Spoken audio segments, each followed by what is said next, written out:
So, Khali, Bess, thank you so much for coming in today. No problem. Now, I've seen you on practically everything, massive Eastenders fan, and I came to the Blue Story premiere and I saw that fantastic film. I loved it. It was just amazing. What I want to know is how you ended up having this career. Where did it all start for you? Well, where did I start? So obviously, I did like drama and stuff in school, and it was always what I was best at doing. Like, I didn't really excel in other subjects. It was like sports, drama, and music. So you knew from a young age that was kind of like... I knew that's where I lived. This. I lived over there. That was my area. It wasn't highly academic, but that was fine, you know. And then I went to college, did drama in college, and then I went to drama school. And then that's when it started getting serious. That's when it started getting more serious. And I did quite well in drama school. So my first year, naturally, every first year is you know what I mean? And then second year, I was excelling, got distinctions and everything. And then my third year, you have to do a showcase, right? And then after my showcase and my third year final show, I had 49 agents that wanted to sign me. Wow, to come straight out of theatre school with that. You know what I mean? And that's a drama school record. Nobody's ever done that before. So I had the long process of going to meet all these agents, rejecting half of them, and then I met my agent, and she was great. She was just great. She was the only person who spoke to me and was like, what do you see for yourself and how can I help you get there? Everyone else was like, oh, I can offer you this and I can offer you that, I can take you there. And I was like, okay, cool. Do you know what I mean? Yeah. So she was good. She was really, really good. Me and her had a great relationship from the jump. And then my first job was in the Royal Court Theatre. I did an American play called Choir Boy, written by Terrell Alvin McCraney and directed by Dominic Cook. He was the artistic director at Royal Court at the time. And then while I was rehearsing for that, I had an Eastenders workshop. Now, it was just a workshop. It wasn't... One thing, you're just rolling out here. I didn't even get to graduate at drama school. I didn't even get to graduate. That's incredible. Because I was just busy. And then I had a workshop for Eastenders. Now, I went to the workshop and it was cool. It was great. Directors was there. Producer was there. Casting director Julia Crampsey, she was there. It was great. But it wasn't an audition, though. It was an audition. They were just workshopping ideas for families that they're trying to bring in the future. So her and my agent were good friends at the time, so she told me to go down there, Khali, do your best. Make them smile like you do. I was like, okay. And then went down there, did really well on the first day. Then they invited me back for a second week on the next Saturday after that. And then they put me in this scenario about not ever meeting your dad before and meeting him for the first time. And that's very true to my life because I've never met my dad before. So it was personal. So I was like, okay, let's pull them out. Let's do pull it. them emotions out. So I brought it out, you know what I mean? I brought it out and then they loved it. And then literally they called my agent on the Monday. They was like, all right, listen, we don't want Khali to do anything else. We're just going to dress him different, call him something else, and we want to offer him 6 months. And I was like, but she was like, Khali, don't say anything to anyone. Because I still had 3 months to do in the theatre, do you know what I mean? So I had to do that while keeping quiet about I'm just about to be on EastEnders. And then I literally had 2 days after I finished in the theatre to get on the set. So that was mad. Busy straight from the get-go. Just busy, man. And then, I did EastEnders. Did that for 2.5 years. I won an NTA. I won 2 awards on EastEnders, actually. And then they got rid of my mum and then they got rid of my dad. And then I was still attached to the Branning family. And I was working in the Arches. I was with everyone else, but they were just like, we want more from you. And I was like, do you know what? There's not really much more to achieve. Yeah. That I haven't already done, you know what I'm trying to say? In the 2.5 years. So I thought, you know what? Let's knock it on the head. And this is the thing with EastEnders that everybody gets mixed up. If they kill you or you go to prison for murder, those are the only 2 occasions that you can't come back. Other than that, you have off-screen storylines, do you know what I mean? So you can come back anytime. So they were just like, all right, cool. They sent my mum to Newcastle so she can go and live there.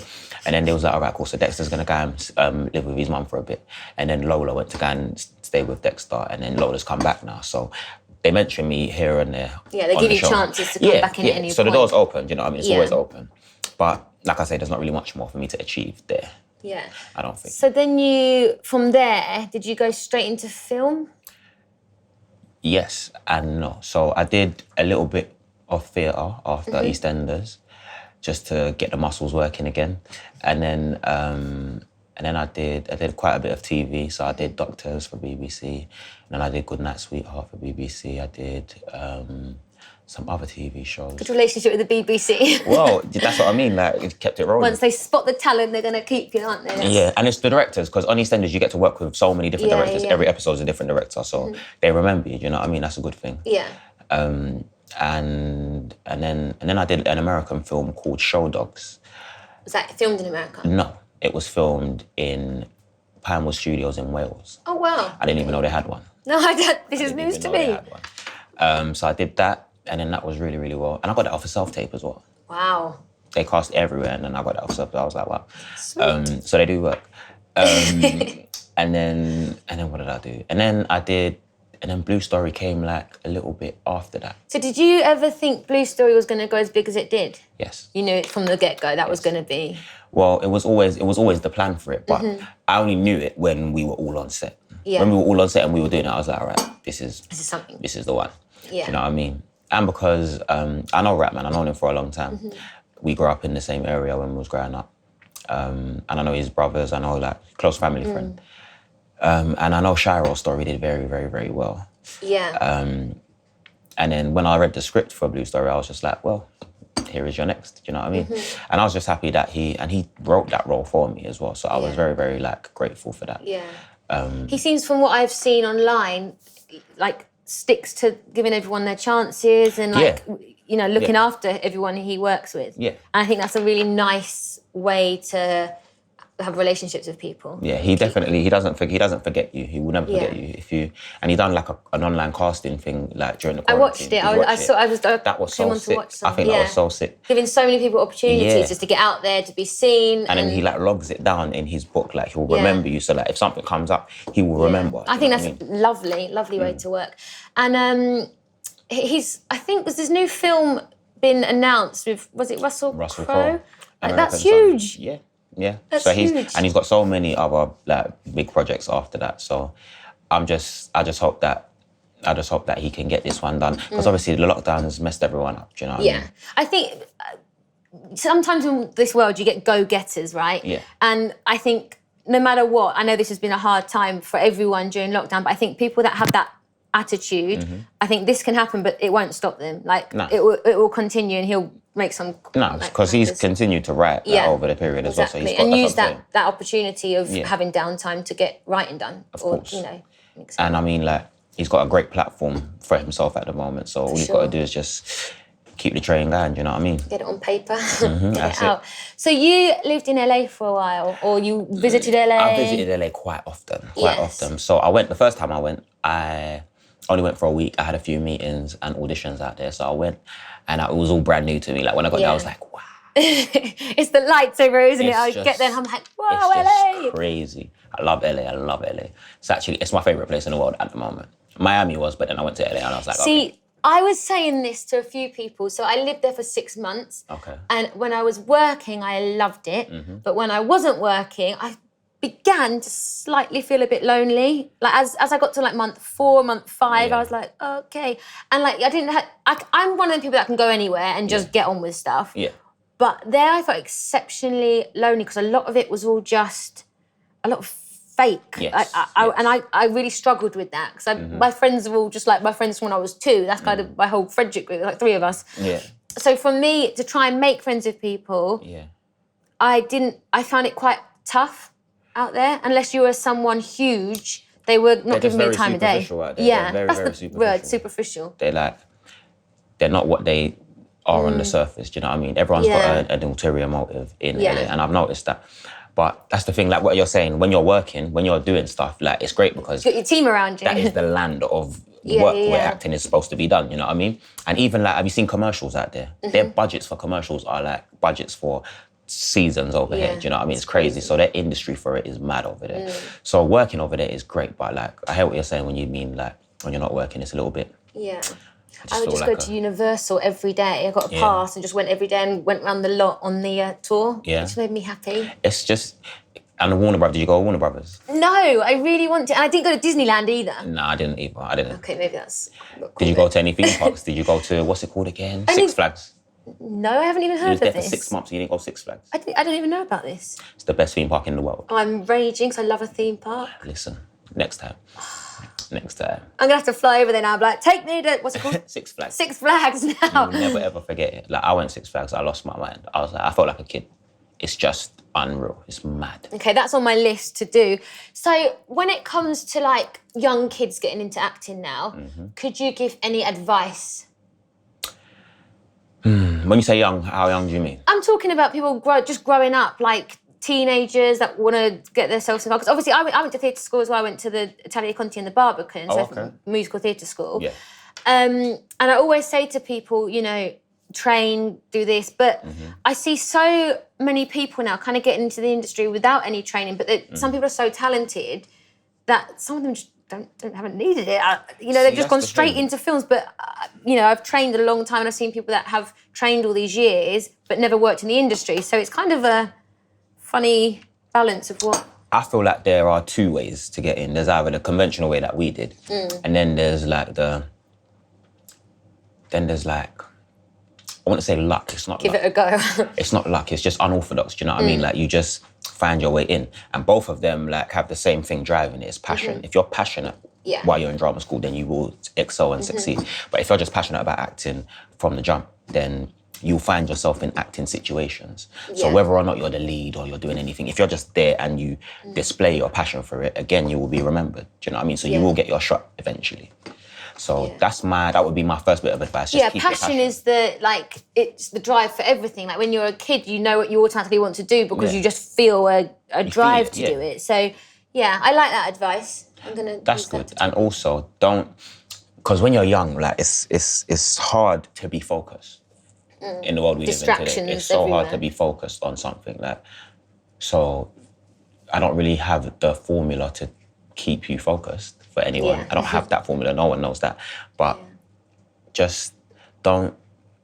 Well, what helped me when I was growing up was I didn't let what any of my friends were doing faze me and stop me from going to drama school and wearing blacks every day and taking off my socks and, you know what I mean, doing all of that weird stuff. Because I knew what it would lead to. I knew what I wanted to do. Do you know what I mean? So that's why I kept my focus, because I knew what I wanted to do. But like I said, it's a lot different now. I think if you have a vision for yourself, it's hard not to hit that vision. I think you just got to keep that focus. I mean, I remember growing up, I had a bit of a time where I had to leave the, drama school before I graduated. So I went all through the school and into the college, but last year I had to leave because my mum went blind and there's a few family things, so I had to take myself away. So I lost my focus with family stuff, but I always came back.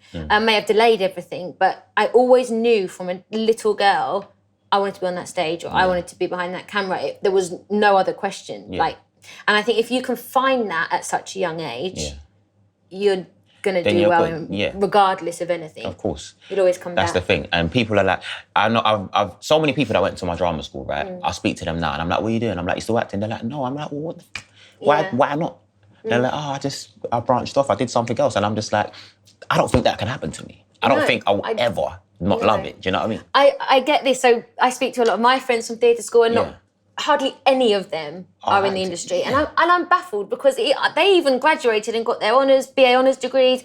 And I don't have any of that because I left. I couldn't be there, but I'm still doing bits and pieces within the industry because I could not see. I was unhappy. I've tried. I got fired from every normal job I've ever tried to have. I got fired from a gym for bad behaviour because I thought it was I'll tell you the reason. So I thought it was funny because my desk had a little rabbit hut next to where they'd swipe their gym cards. So it was like a fake office built next to that. So I got a tube once and every time someone swiped in, I'd go, access denied. I got fired for it. For having a personality? For having a personality. I mean, I got a few complaints, but that happens every now and then. And then another time we got, so this might have been the catalyst, but the guy that worked behind the canteen, we put his legs, we put his legs at the bottom of my where the door is to close my office, where the people were swiping in, and he started having a fit, and then we got in trouble for that as well. So anyway, it doesn't work for me. I just can't do it. You're too have creative. Too much fun. Yeah, Too creative for that. Too creative for a normal. But yeah, whenever you have something, you've got to stick with what your heart sings How do you manage like not working? Because there are times that actors don't work for a long period of time. Yeah, so I struggle, definitely. But what I do is I write as well. I write books. So I've got a book, my first ever book coming out on the 5th of November. Yeah. It's called Silver Linings. And I decided to just write a book about ups and downs of life and the struggles people face. And I got a publisher. So then I'm writing a children's book now. Okay. So also with that, you can get book advances. So that keeps you going for that amount of time. So that... the process is still creative and I still enjoy what I'm doing. Like, I'm kind of making up stories in my head for these for kids' books. So it's still in that kind of industry for me. So I feel like it is branched off, but it's also on the same kind of track. So how about you? Well, I just try to create. I try to create. Like, because what I've noticed is when you're not working, there are so many other people around you that are not working as well. So why don't you just get together and work? Do you know what I mean? Make something together. Make something happen. So a friend of mine, who's actually in Blue Story as well, we sort of like built a production company out of nothing. And we just started doing short films. Doing short films, no budget, low budget, just started doing short films. And that's the thing, if you're all together and you've all got, your sections of filming, it's easy to pull together if everyone wants to be doing it. It's a passion, so... Like, and people are so like available, like because they want to film something. They want to photographers and editors and people want to do what they do. Do you know what I mean? So if they get an opportunity to do it, whether or not it's paid at the moment, they'll jump on it. Right. So I just try to create, but then also don't get lost in that, because if you have a strong like mindset of where you want to be, then you always have to focus in that direction as well. Obviously, when you're bored and you ain't got nothing else to do, then you know what I mean. And I've also got like a modelling agent, a voiceover agent. I've got a few other avenues that I can go down. You know what I mean, to focus on for the meantime. But acting has always got to be number one. You know what I mean? So what's next in the pipeline for you? Well, I actually, like I said earlier this year, I was in LA and New Mexico. I was about to shoot a very, very big budget Netflix film starring Idris Elba and a few other huge names. So I was so excited about that. And then coronavirus came and... But it's going. But is it though? I mean... We're allowed out, which is nice. Yeah, it's great. Got to wear a mask though. Yeah, fair. You know what I mean? You won't be getting some really good scenes done with a mask. Do you know what I mean? And apparently you can't shoot like crowd scenes anymore. They're gonna have to CGI everything. Like I was on set the other day with Steve McQueen, right? And like just how it works is it's different, but I understand it. People are a lot more clean, which I'm just like, well, why weren't you washing your hands before? I know. Do you know what I mean? I feel like we found a load of dirty habits that we've just not really picked up on before. Why were you not washing your hands before? Yeah, I don't get it. Like, it's crazy. Wash your damn hands. But like, it's just a lot different now in terms of how they do everything, and there's no catering on set. There's no like people gotta. But then when you got to act with someone, you got to be. You know, you have to be next. You have to. There's no social distance in acting. There can't be. Yeah. You know what I mean? So, but it'll come back. So fingers crossed for you on that. It will be sooner rather than later. Yeah. Well, they have set a new date for it, but again, it's been pushed back a few times. So we'll see.